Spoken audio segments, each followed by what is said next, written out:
Assalamualaikum warahmatullahi wabarakatuh. Perkenalkan, nama saya Lisa Aryani dengan NIM C1C02090 dari Prodi Akuntansi kelas R9.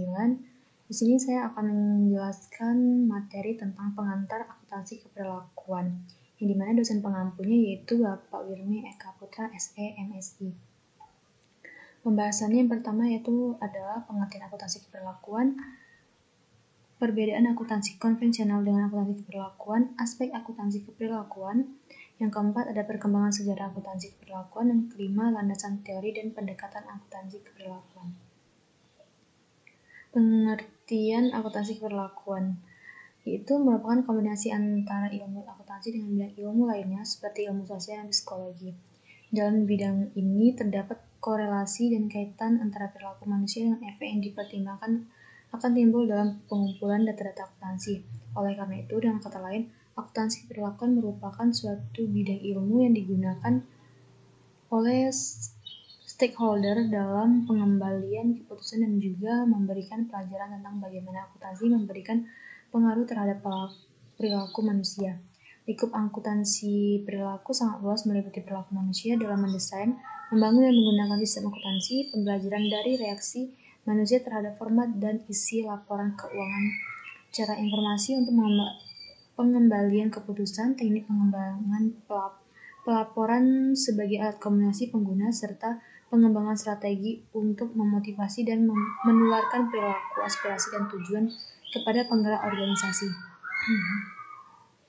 Perbedaan akuntansi konvensional dengan akuntansi keperlakuan yaitu ada perbedaan antara akuntansi manajemen dan akuntansi keuangan. Akuntansi keuangan membuat laporan keuangan untuk pemakai eksternal perusahaan dari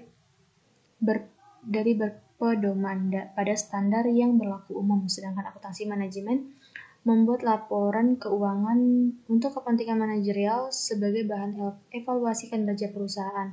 Sedangkan akuntansi keperlakuan adalah cabang ketiga dari ilmu akuntansi. Hal tersebut berkaitan dengan hubungan antara perilaku manusia dan sistem, serta hal tersebut termasuk dalam akuntansi keuangan dan akuntansi manajemen.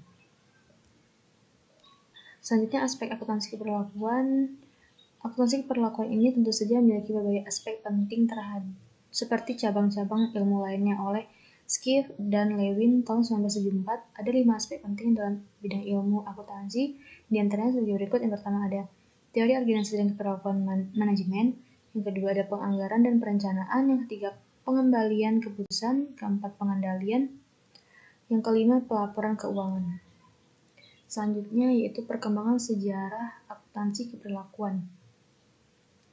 Riset akuntansi keperlakuan merupakan suatu bidang baru yang secara luas berhubungan dengan perilaku individu, kelompok, dan organisasi bisnis, terutama yang berhubungan dengan proses informasi, akuntansi, dan audit.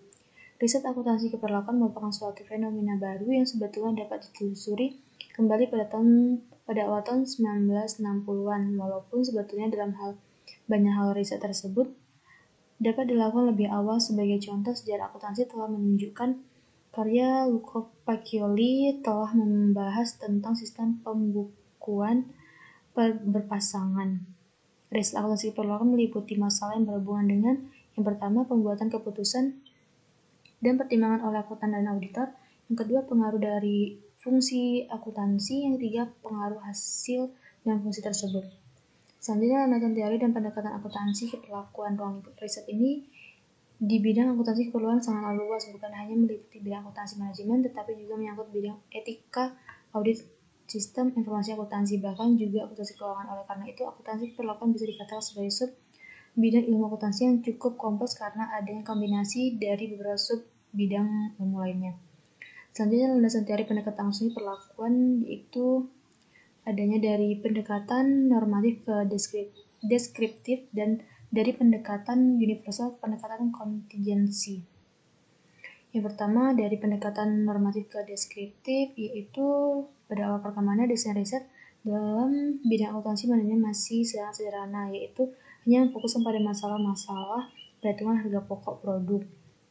Selanjutnya itu dari pendekatan universal ke pendekatan kontingensi, yaitu riset yang dilakukan oleh Agiris, Hopwood, dan Otley yang telah dijelaskan sebelumnya. Kebanyakan menggunakan pendekatan universal, tetapi karena pendekatan universal memiliki banyak keterbatasan, maka dari Tapi karena pendekatan universal memiliki banyak keterbatasan, maka dari itu muncul beberapa pendekatan lain yang selanjutnya mendapat perhatian besar dalam bidang riset, yaitu pendekatan kontingensi.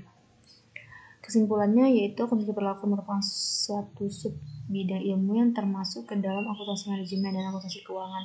Selain itu juga akuntansi perilaku merupakan kombinasi dari beberapa bidang ilmu seperti ilmu sosial dan psikologi. Beberapa aspek penting yang menjadi komponen akuntansi perilaku ini antara lain teori organisasi dan perilaku manajemen, penganggaran dan perencanaan, pengambilan keputusan, pengendalian dan pelaporan keuangan. Kelima aspek akuntansi perilaku ini menjadi dasar dari pemahaman terhadap akuntansi keperluan itu sendiri.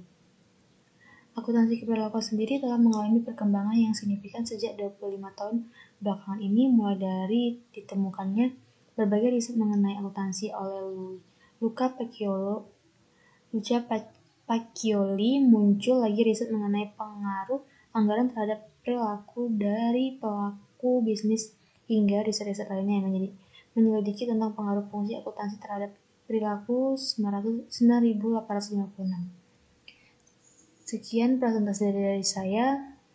Lebih dan kurang saya mohon maaf. Saya akhiri. Wabillahi taufiq wal hidayah. Wassalamualaikum warahmatullahi wabarakatuh.